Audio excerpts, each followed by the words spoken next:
s'il a été très intéressant, c'est d'abord et avant tout grâce à M. Robert Dossou, un juriste de talent et d'expérience, qui nous a parlé de l'OHADA, mais aussi des opportunités d'affaires en Afrique, et de cet imbriglio, pour ainsi dire, qui est, disons, le problème très compliqué entre l'économie, le droit, etc.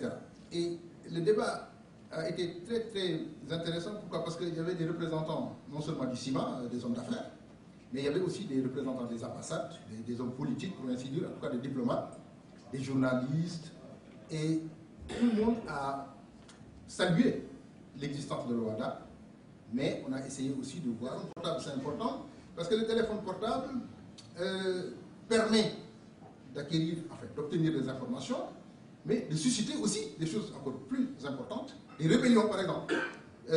Oui, il faut des rébellions sociales, n'est-ce pas? Les Africains puissent obtenir des emplois. Et là, il donne des chiffres qui sont ahurissants. Il y a 382 millions de jeunes Africains disponibles sur le marché du travail. Et il y a seulement à peu près 275 millions qui peuvent trouver effectivement du travail. Et en 2020, c'est-à-dire demain, il y aura 122 millions de travailleurs pour que ce chiffre donc atteigne des proportions qui sont sans équivalent, aussi bien en Europe qu'en Asie ou en Amérique. Si nous avons conscience de tout cela, nous savons que donc l'Afrique a une opportunité exceptionnelle de devenir la locomotive, le moteur de l'économie internationale. Alors, donc c'est ce défi-là que le CIMA ne l'a pas fait seulement en parole. Il y a eu des actes concrets. Tout à l'heure, le président du CIMA, M. Sim, vous le dira. Et cet effort est aujourd'hui, pour ainsi dire, couronné de succès, parce que si près de 30 ans après, nous nous retrouvons ici. Merci, Monsieur le Président. Chers récipiendaires, je tenais à vous féliciter, à vous remercier d'abord de m'avoir fait cet honneur.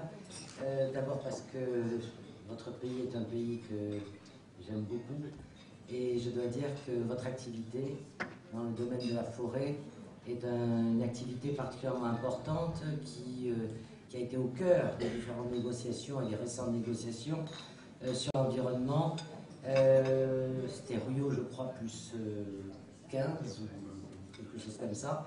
Et je dois dire que votre pays a été véritablement le chef de file au niveau des positions consensuelles de l'Afrique pour avoir une véritable stratégie et pour faire passer au niveau international justement les préoccupations, les problématiques, les attentes, les richesses, les potentialités de l'Afrique au niveau international.